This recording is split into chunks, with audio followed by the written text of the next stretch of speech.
পশ্চিমবঙ্গ নির্বাচন 2026 কভারেজ দেখুন সবার আগে শুধুমাত্র 24/7 নিউজ বেঙ্গলে।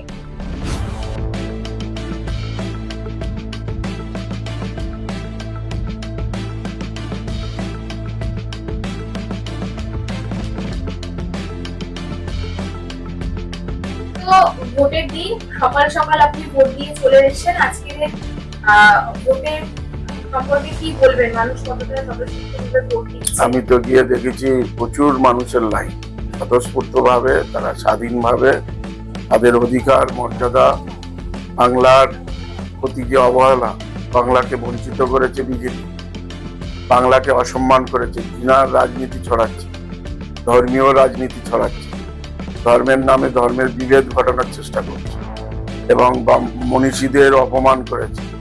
আর এখন যেন যুদ্ধক্ষেত্র তৈরি করে দিচ্ছে পরিস্থিতি সারা বাংলা জুড়ে। এই অবস্থায় আমি স্বতঃস্ফূর্ত মানুষের তারাই নিজেরাই এখন জয় বাংলা করছে। আমি আসছি দেখছি তারা বলছে, অর্থাৎ বাংলার জয় হবে।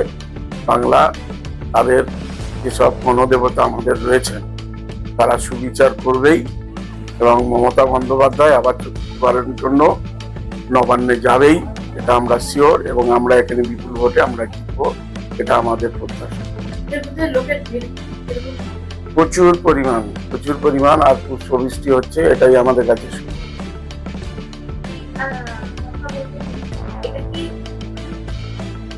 আশীর্বাদ জয়ের আশীর্বাদ, এটাই আমাদের কাছে। বিভিন্ন জায়গায় আমরা বেশ কয়েকদিন ধরে দেখছি অশান্তি উঠছে।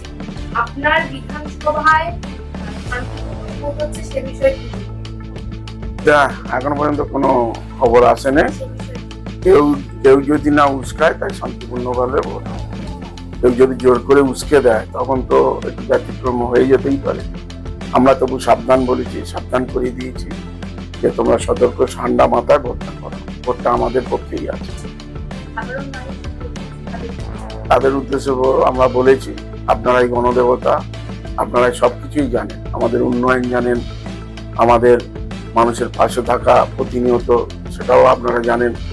আপদে বিপদে আমরাই থাকি এবং সারা বাংলার প্রতি যে কেন্দ্রীয় সরকারের বঞ্চনা, বাংলার প্রতি যে অসম্মান, বাংলার মনীষীদের অসম্মান, বাংলা ভাষার প্রতি ঘৃণা রাজনীতি ছড়িয়ে দেওয়া, অত্যাচার করা এবং একটা যুদ্ধ পরিস্থিতি তৈরি করে দেওয়া হচ্ছে, অঘোষিত একটা যেন রাষ্ট্রপতি শাসন চলছে।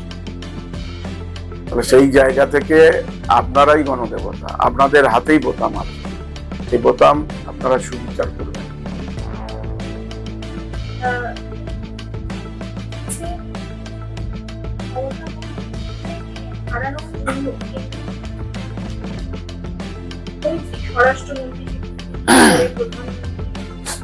চিফ মিনিস্টার 10টা চিফ মিনিস্টার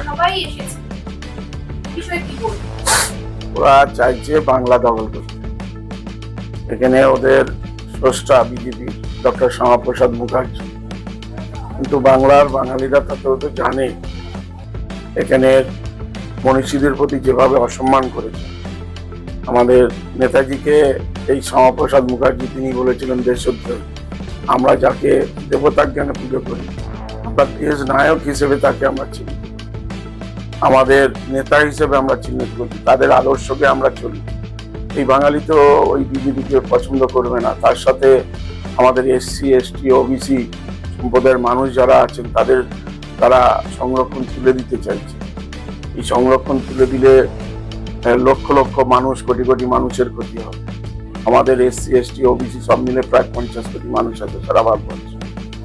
সেই জায়গায় অনেকের ক্ষতি হবে এবং সেই মতে আদর্শগতভাবে আমরা বিজেপিকে সাপোর্ট করতে পারি না।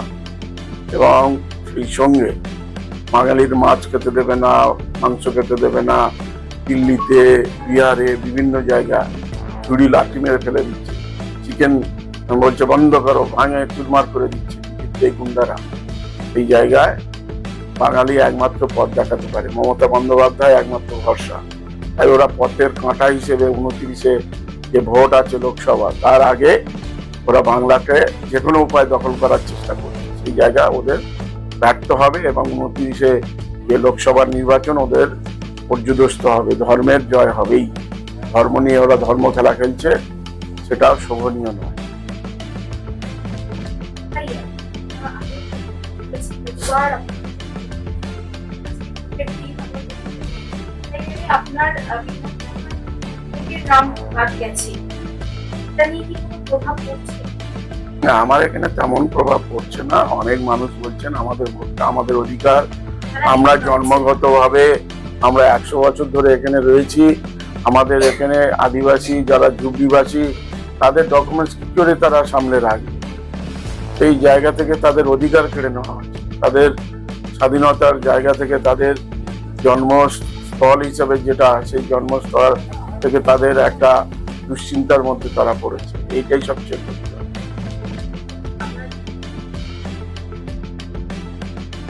সাধারণ উদ্দেশ্যে বলবো যে আপনারা শান্তিপূর্ণভাবে আপনার অধিকারের প্রয়োগ আপনারা করুন এবং আপনারাই বিচার করবেন কোনটা ভালো কোনটা মন্দ, এবং উন্নয়নের সাথে থাকবেন না ধর্মের নামে বিভেদ তৈরি করার ষড়যন্ত্রে তাদের সঙ্গে থাকবেন। বাঙালির মাছ খেতে দেবেন না, মাছ খাওয়া হবে না, মাংস খাওয়া হবে না, সেটা আপনারা বিবেচনা করবেন। এবং বাংলার মনীষীদের যে অসম্মান করেছে, বাংলার প্রতি যে অবহেলা, বাংলা ভাষার প্রতি যে অসম্মান, এই অসম্মান সবকিছুর মাথায় রেখে ভাবিও করিও কাজ, করিও ভাবিও না। কত সংখ্যক ভোটে করে আশা রাখছেন? আমি 80,000 তো হবেই, আর উপরেও হতে পারে। আমরা মানুষকে আমরা বলেছি জন্ম যেহেতু বাঙালি কুলে, ভোটটা এবার তৃণমূলে। অবশ্যই। আজকে আপনার বুথে ভোট পড়ছে, কি মনে হচ্ছে? মনে হওয়ার কিছু নেই, আমরা সারা বছর থাকি। দিলীপদার জয় শুধু সময়ের অপেক্ষা। বিশেষ করে আমার বুথ হচ্ছে 146/41। আমার 500-852 মধ্যে অলরেডি 600 হয়ে গেছে, 600 কষ্ট গেছে। 1.5 ঘন্টার মধ্যে ভোট কমপ্লিট হয়ে যাবে, প্রায় 95% ভোট হয়ে যাবে। সকাল থেকে এত মানুষের স্বতঃস্ফূর্ততা দেখতে পাচ্ছি, সে বিষয়ে এবছর মানুষের স্বতঃস্ফূর্ততা আমাদের বলতে হয়নি, তারা নিজেরাই সকাল থেকে প্রচুর লাইন দিয়ে ভোট কভার করেছে। তার প্রতিবাদ শুধু বিজেপি সরকার এবং কমিশনের কে দাঁড়িয়ে যেভাবে এসআইআর জন্য বিব্রত করে, তার জন্য মানুষ ভোট দিতে গেছে। আচ্ছা, এই যে এসআইআর এর কথা বলতে, আপনার বুথে তো এসআইআর এতে অনেকের নাম বাদ গেছে, সে বিষয়ে কি বলবেন? সেটার জন্য কি ভোট বাক্সে কোনো সমস্যা? 100% করবে, কারণ আমার বুথে প্রথম 11টা ডিলিট হচ্ছে, তারপরে অ্যাডজুডিকেশন ছিল 46, তার মধ্যে মাত্র আমাদের 20টা অ্যাডজুডিকেশন থেকে বেরিয়েছে। বাদ বাকি ভোটারগুলো আমাদের সব নষ্ট হয়েছে, ক্যান্সেল করে দিয়েছে, যেগুলো আমাদের জেনুইন ভোট ছিল, ইচ্ছাকৃতভাবে। এর প্রতিবাদে মানুষ সব পথে নেমে ভোরবেলা থেকে লাইন দিয়ে আমাদের ভোট। আপনার এলাকা যে বুথের মানুষের এখনই বলছে, এখন বেলা 1টা বাজে, 4 থেকে আমরা সবুজ আবির নিয়ে জয় খেলবো। মামাটির মানুষের সরকার আবার হচ্ছে, চতুর্থবারের জন্য মুখ্যমন্ত্রী আবার মমতা ব্যানার্জি হচ্ছে। জয় বাংলা।